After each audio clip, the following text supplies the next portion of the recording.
Hi friends, this in this video we will be reading the Indian Express newspaper editorial article published on 29th June 2021.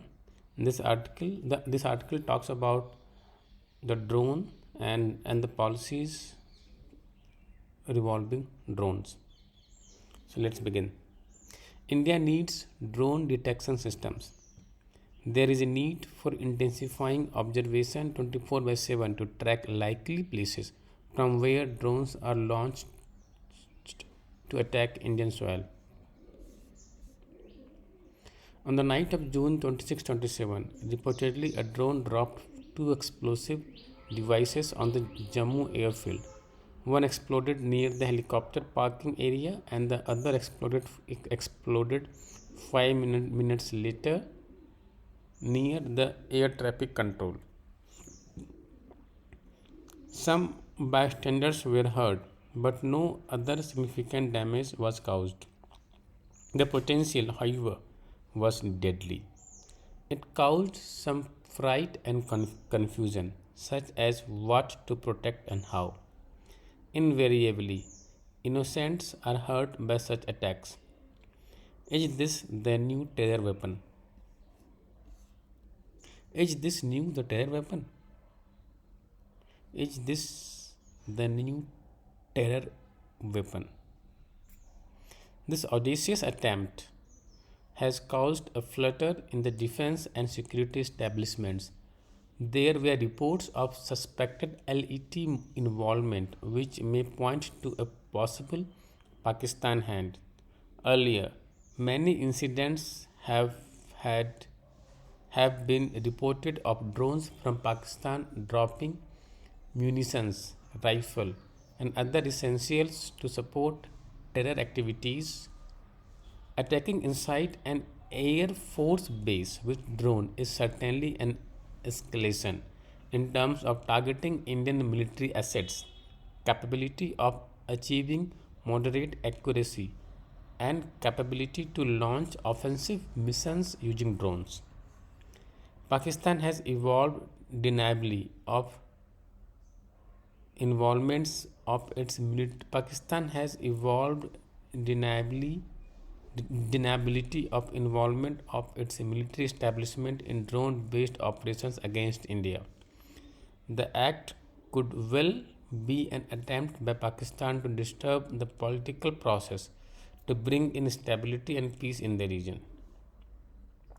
India cannot afford to ignore the incident just because there was no casualties.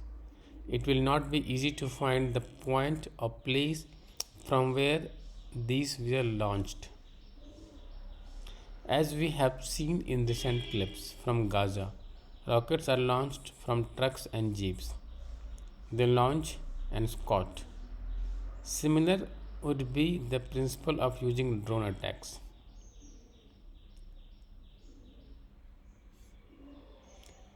There is one need of intensifying observation 24 by 7 to track likely places from where drones are launched. These places, one day, must become the target of our military. These drones were possibly of Chinese origin. They could also be from Turkey since they have developed capable UAV drones. India must find a way to retaliate and not let them off easily every time. Some years ago, India and Pakistan were intensely warring with UAVs. Periodically, we picked up some UAVs that crashed on our side. Pakistan also picked up an odd one from India, maybe just one or two. I recall vividly that one of our UAVs was intercepted. After a few minutes of combat, the UAV was shot it down. It is now the period of drones. UAVs have now become far more potent and expensive capability. India is certainly lagging behind in UAV and drone technology, although we keep hearing that DRDO having come up with a new design etc. They need to work seriously in operationalizing their range of UAVs and drones. For nearly a decade, the Indian military, security forces, and the DRDO have been working on UAV drone technology and the means of engaging drones. In the meanwhile, the drone technology itself have improved dramatically and the costs have come down. We are now exploring delivery of pizza by drone as well as delivery of parcels. There has been significant improvement on payload capacity, endurance, and range. Availability has been eased. These days, one can buy drones by mail order.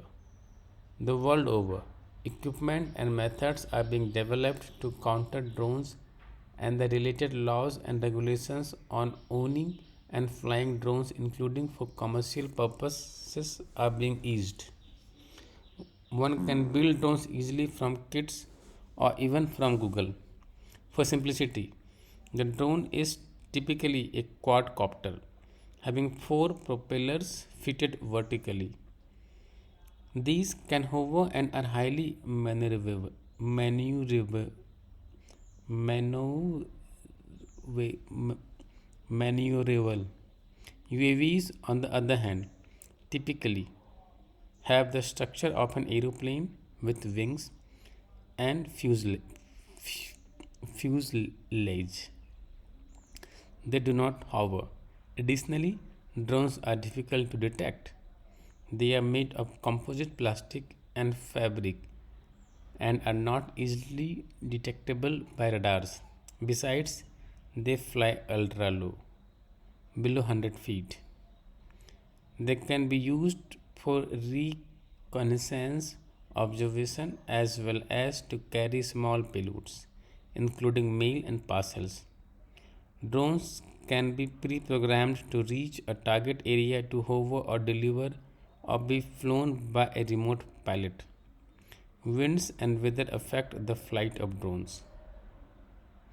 The typical payload is between 1 to 25 kg, which could be used by Pakistan in support of LET, JAS, and other such elements. A few kg of RDX can do severe damage. We are aware that special lightweight munitions are being developed for use by helicopter, UAVs, drones operations that can have penetration capabilities. Such munitions would be more expensive than the cost of UAVs.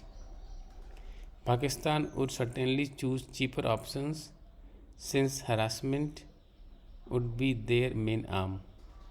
The country is going up the ladder towards improving accuracy, payload, and destruction capability. It would be cost effective for Pakistan to launch tens of drones, if not hundreds, across the border to harass or even cause serious damage by dropping IEDs or crashing into a target laden with an IED. Regrettably, India's own capabilities to detect drones UAVs have not yet developed successfully. We have not looked seriously at procuring detection systems and weapons against drones. Securing after an attack will not help us. The government must review the status of development of drones, the means of detection, and the methods of engagement. They should form a task force to propose in a time bound manner actions to be taken to counter drones. Heliborne actions could be initiated to explore options. We are aware of the use of helicopters to detect and engage UAVs. Experiments are being made to track using optical or infrared means or multi sensors, including sound. Efforts need to be accelerated to ensure detection, although detection alone may not be enough. We also need to find ways to engage them.